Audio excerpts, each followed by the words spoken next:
Okay, today we have a special video for Stoxpoker, and I have commissioned the awesome guys at Clearly Mosaic to write a piece of software that is going to block our hole cards. Why would we want to play a game without being able to see our hole cards? Well, that's a pretty fair question, and we're going to take two different approaches. So these are both Stars $16 Sningos. And in the top game, we're really not going to look, and we're just going to play situations. And when we have a time when we can enter a pot, regardless of our cards, we're going to do that. So basically that's going to force us to look at the situation rather than just what we have. And what we're going to do at the bottom table is I'm going to take advantage of the peek feature that's built in, and anytime I click that, it's going to give a 2-second peek of the hand. And what I'm going to do is talk about the hand range I would need to enter the pot in that situation. But I'm going to give you guys some homework, because what I want you to do is think about the hand range that you think you would need to enter the pot before I give my suggested hand range. And this won't always be black and white. And one thing to keep in mind here is it's going to depend a little bit on strategy. And so for instance, okay, I could say that with pocket nines in a certain situation that I would either call or raise, and if you were to take a raise to 60 versus a call versus a raise to 70, there wouldn't be a huge difference. So basically I'll just say what big mistakes would be and the types of situations that you're looking to get involved with. And let's do this. Okay, so starting with the top table, we're going to be playing without the peek feature and looking for any two situations. A type of any two situation we're going to need during low blinds, we're going to need to have everyone fold to us on the button and have tight blinds before we can consider entering a pot.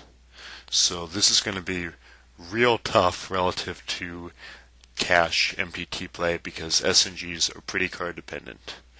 But we will find some any two situations, hopefully. Let's see what happens. There'll be some suspense.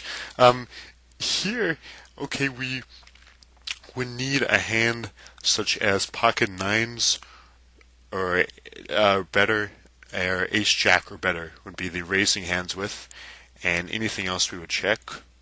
Okay, so suited h6 is a check. And now, of course, we know our hand, and what we're going to do here is check, hope to get a free card. Now we improve to an open-ended straight draw with a pair, so I'm going to go ahead and lead out because I think it's unlikely that one of these guys is still playing a 9. I think we have the best hand, and this is a semi-bluff with what could also be the best hand. And again, now that we've seen our hand, it doesn't matter, we're just peek, and indeed that takes it down. So again, it was likely that we had the best hand, and if not, we had an 8-out draw to the straight, which would almost certainly be best unless somebody backdoored a flush or something. Okay. Now, I will complete almost 100% here. If I have not a hand like total junk, like deuce 5 off, I would fold. Pretty much anything else I'll complete. So your complete range here should be very wide. And 7-8 qualifies. Okay. So now we're playing 7-8 at the bottom table, and we're going to check fold unless we improve. So we just folded our middle pair weak kicker.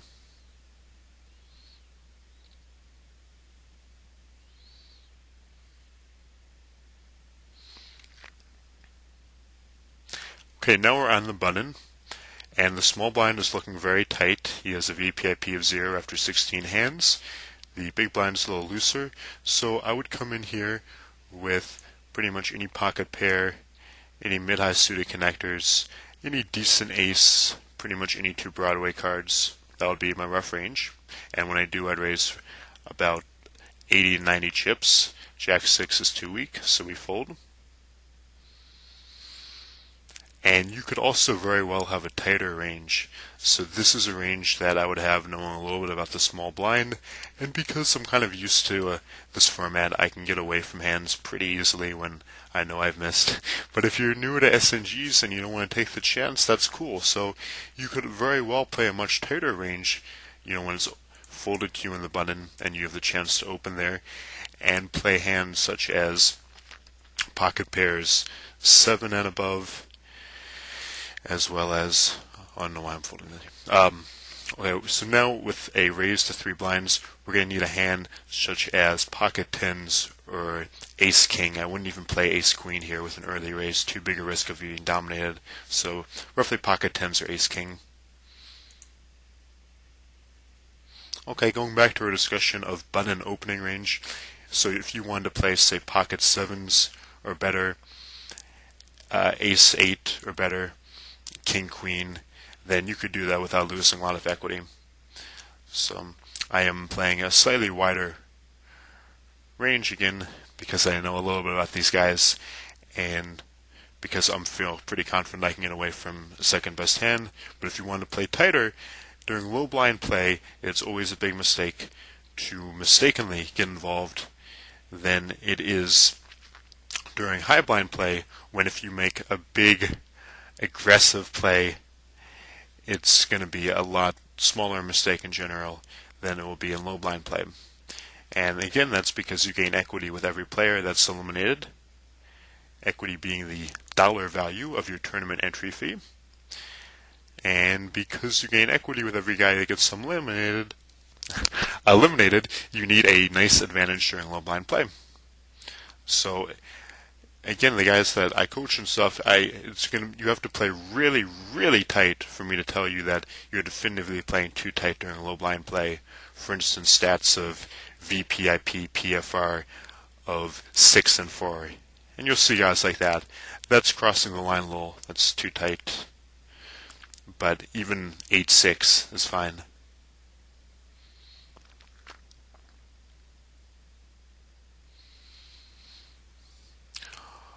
Okay, so from mid position, with blinds of 15-30, I would play king queen, I would play ace jack, and I would play pocket 7s and above. Would be about a range there. And ace queen I'll play.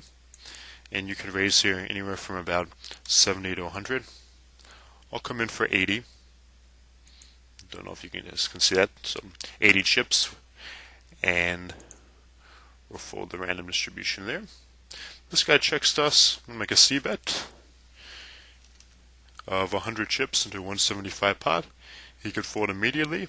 If not, we could spike a jack to make the nut straight. And if he had come over top, say he check raises us, we're just going to get out of that situation.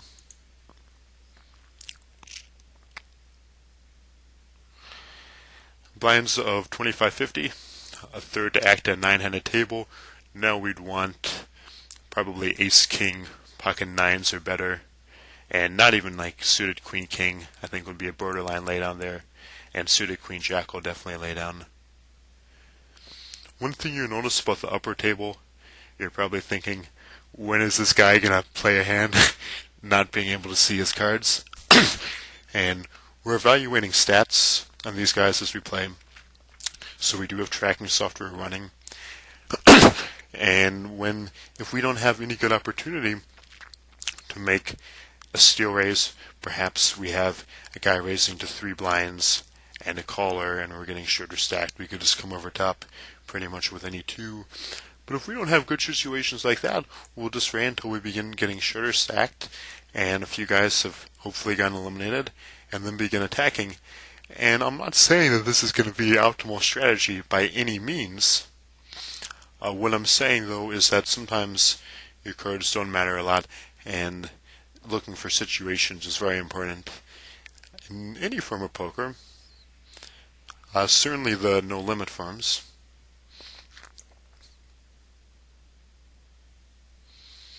And I had forgotten to peek in that hand, but with an early position raiser, we would have needed a strong hand. Again, I wouldn't do any ace besides ace king, because when you have a guy who's raising an early position, then he's often, if he has an ace, has ace king, and so this guy is ace 10, and you would have been in a good situation, but too often that's how you get those 8th and ninth place finishes, is by playing a dominated ace. So if I have a guy who's raising an early position, if don't have a very confident read on him, then I'm going to want ace king, and pair wise, maybe pocket nines be a good range there.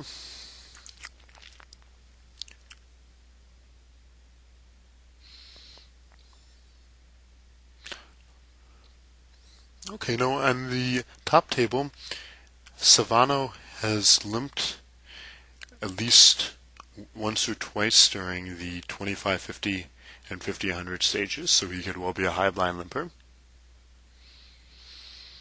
And that's something that can be very useful, because if he's one to a right, and if he limps and we need to make a play to get some chips, we know he's an HBL, a guy who's not going to be defending his chips once he puts them out there, then we're going to have a very good opportunity to come over top.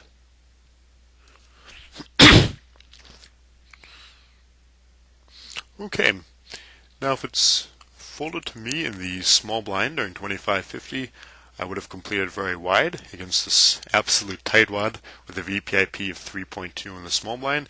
Now that it's been raised, we have an under the gun min raiser, and I'm going to want maybe pocket jacks or ace king to continue with this hand. Now that this guy is called, it's going to wind but only slightly. 3 queen certainly doesn't qualify. And like I talk a lot about in Sngman101 strategy, the big thing when a guy raises in, I guess, any type of tournament play, but Sngman101s are clearly what we're talking about, you want to distinguish between steer raises and value raises. And while it's not black and white, you want to basically think, okay, this guy's motive is for steal or for value. And the classic examples are if you have a guy who's raising to 3 blinds on the button, it's likely to be primarily a steal raise. And if you have, say, a passive guy who's raising from early position, it's very likely to be a value raise. So this guy, when he opens for a min raise under the gun, it's likely there's some kind of a hand. And certainly that's not going to necessarily be the case. Okay, it's a $16 game, and it could be some loose idiot, but we got to give him some kind of credit. Here, I'm going to open kind of wide. Now, this guy is a 43.8 VPIP, so if I have a hand like Queen King, I'm going to come over top, a lot of pocket pairs, I think Ace 10 suited, certainly not 2-5 suited. And if I did raise there, I'm usually raising between 150 and 200. In this case, I'd probably choose 200 because 5 bass is kind of loose, and I'd want to take it heads up if I had a hand like Queen King. If I had a hand like Aces or Kings, I might just raise to 150, 175.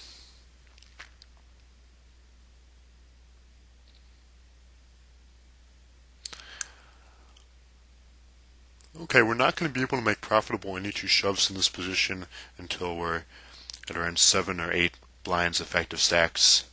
So we're just going to keep on folding away at this table.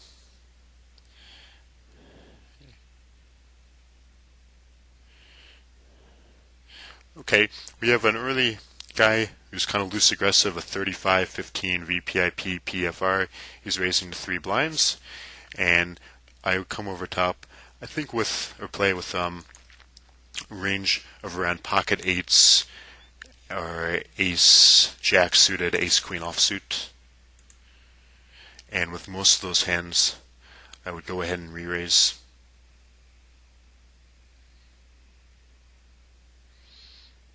And I would have a tighter range, more narrow range against a lot of guys, but he's kind of loose. Okay, here the big blind is sitting out, so I'm going to raise a little more wide. Basically, if I've got a playable hand, any kind of decent hand, I'm going to come in for a small raise here. And 6-4 doesn't qualify. But even if I had 10 jack offsuit, I'd probably come in for a raise of around 240. do something small that could pick up the pot, and if not a semi-bluff, be kind of likely to succeed. And the button calls, and the small blind fails to complete, and the button wins just by calling. So it's kind of a funny outcome there.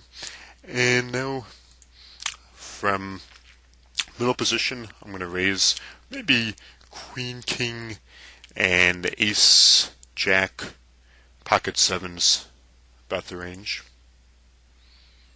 Of course, anytime that I say Pocket Sevens, Ace 10, I clearly mean Ace 10 plus Pocket Sevens plus. So Ace 10, Ace Jack, Pocket Sevens, Pocket Eights, etc.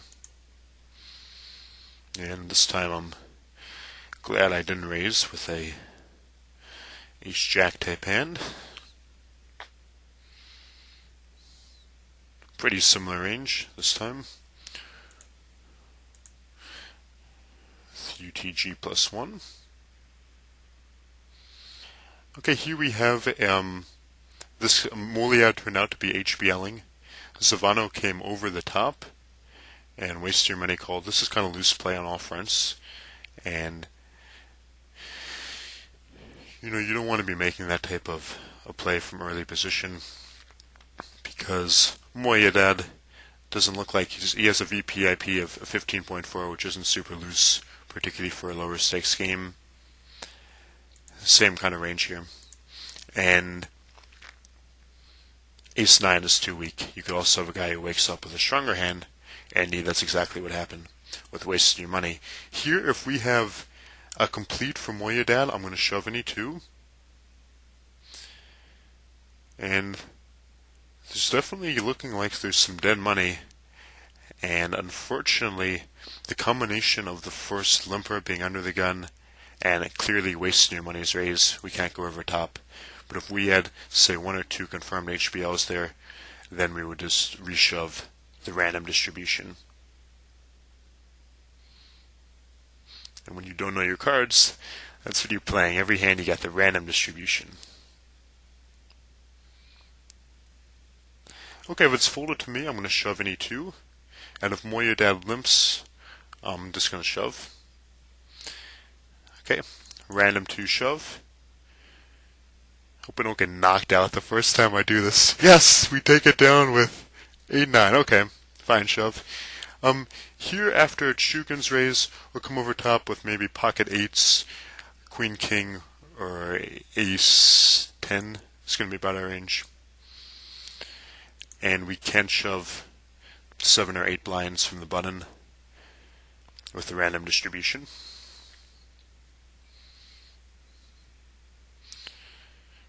Okay, if it's folded to me here, I'm going to shove very wide. I'll shove any ace, a lot of queens, pretty much any king, any pocket pair, any 2 cards 10 or above.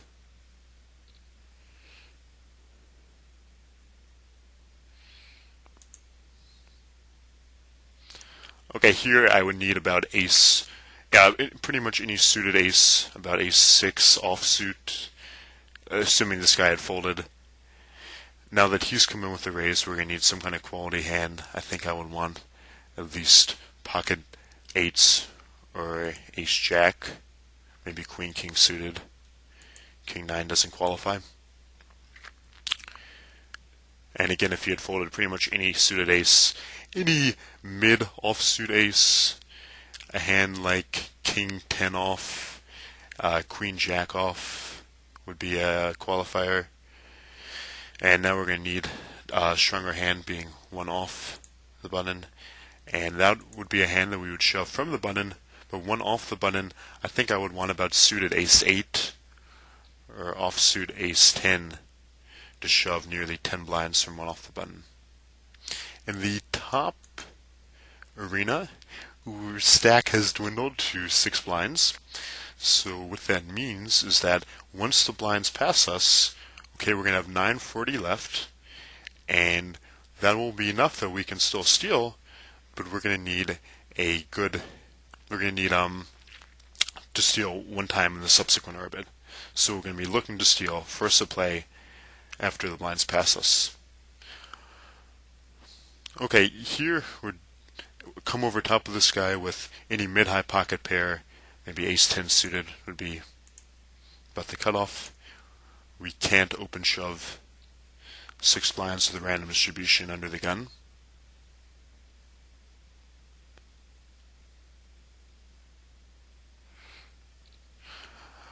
Okay, if anybody limps, I'm probably just going to shove. Unless we have a tight guy with a big stack or something. If Dr. Warren shoves, I'm going to call. That would be a pot odds call with any 2 cards.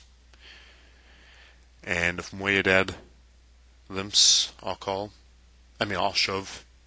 But say Dr. Verns makes it 485, then we'd have a pot of around we have a pot of 785. It's 285 to call, and without even looking at my cards, this is plus CV with any 2 cards. So he's got King 6, we've got Jack 7. And even if we had Deuce 3, that would be correct. Okay, Queen 6 too weak. And nice. So we are taking these guys out without even seeing our cards. I love it. Beautiful. Okay, if everyone had folded to me, I would have shoved any 2 cards into Mike G's 5 blind stack from the small blind.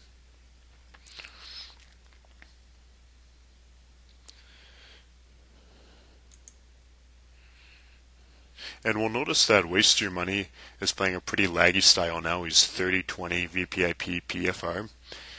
And if we can accumulate a bigger stack, he'd be a good guy to re-steal. Okay, because clearly he's going to have a lot of weak hands in the stealing range based on those statistics, and all the times he's coming in for 3 blind steer raises. Okay, if Canman calls, we're going to shove pretty much any 2.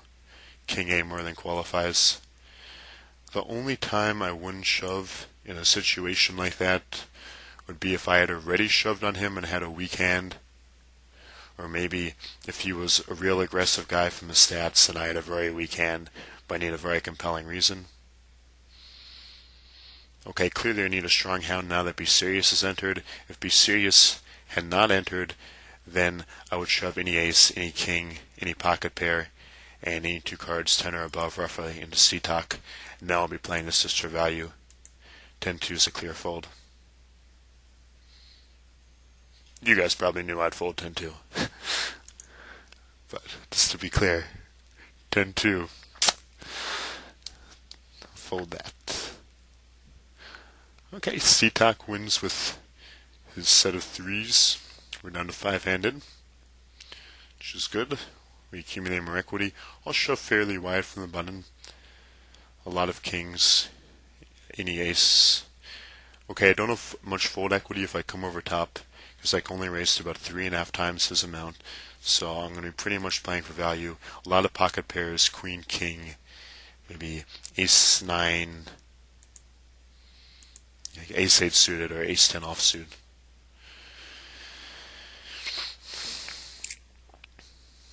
And it's real important that you assess when you're thinking of coming over top of the re-steal whether you've got fold equity. Here, particularly if Moyedad calls, I'm just going to shove. Okay. And the reason I would have liked to shove is because this guy's a VPIP of 30, so I think he's going to be limping pretty loose, and Moyedad with a small coming over the top just takes it right there. Here I'm going to need about King 10, Jack 10 suited, any pocket pair, 7s qualifies. I'm going to show the random distribution with 6 blinds or so into Mike G. He calls with a 7. We would do that with any 2 cards. And we're probably about dead with our 3-4 here. Yes. In the bottom table we're going to need, again, pretty good value and enter under the gun. That 3-4 would have been a fine shove, even if we had been looking at our cards, because with effective stacks of around 6 blinds, you just can't be too picky about what you're shoving with. So if you plug that into a program like Wizard, then you're looking looking pretty good with pretty much an A2. Normally, in the situation with the minuscule stack, I'd be looking to call a raise, but with the antes out as well, I don't have that luxury, so I'm just going to put it in with any two. Oh, then our pair of sixes is going to split the pot. Okay. And again, I like to be able to call a raise, but with the antes in as well, I'm just being anteed out. I'm just going to put it in with any two cards. Here I'm going to shove very wide. Again, any ace, any king, most queens, any pocket pair, any kind of Broadway cards. 7-10 is debatable. If I was much shorter, I would shove, but not with the full 9 blinds. Okay, so ends our random distribution experiment. Then we'll concentrate on the bottom table, and we've already talked about this range. Deuce 10 doesn't qualify.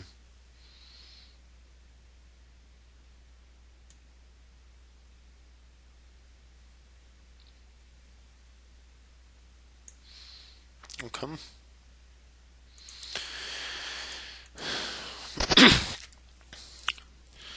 So like we talked about before, it's going to be a very position-dependent game from the small blind with 100, 200, and around 8 to 10 blinds. Again, we're going to be shoving hands like any ace, any king, whereas from under the gun, we would need a hand such as a mid-pocket pair, an ace-10, an ace-8 suited, a king-queen, something with real value. And you kind of interpolate with those more middle positions. Okay, I'm going to shove pretty much any 2 again, and 7-4 looks weak. Even though I've shoved on him once, I'm just going to go for this. And this is a non-all-in, all-in. So, essentially I want to save the guy a little face. I'm just saying to him, look, I know I shoved in you last time, I'm shoving you again, but it's not really an all-in. And this queen 7 is borderline. I'm going to lay it down. Any shorter I would shove. I talk about the non-all-in, all-in in my book, but if you just shove, of course, it's not a big deal. With this guy shoving, we're just playing for value. I would say here, I think I'd be pretty ahead of his range with about pocket 9s or ace-jack, so that's going to be about the cutoff.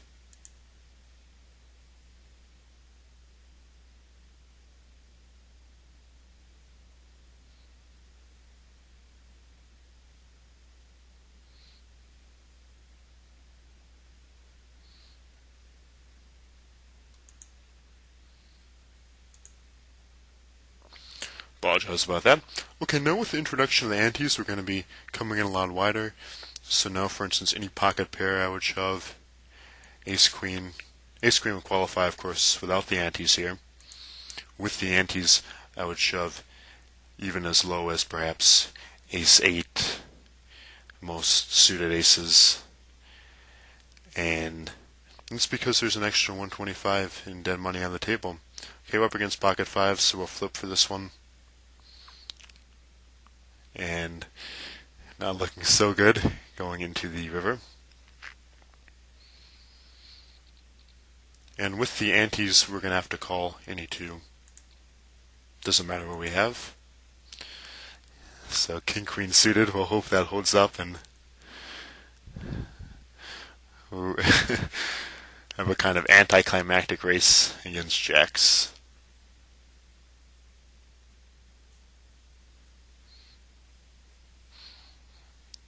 Okay, so early experimentation with not being able to see our cards does not yield the best results, but I think the moral here is a good one, which is you should always consider the situation and not just look immediately at your cards before you decide on an action. And I hope you guys enjoyed this. And Collin Moshman signing off.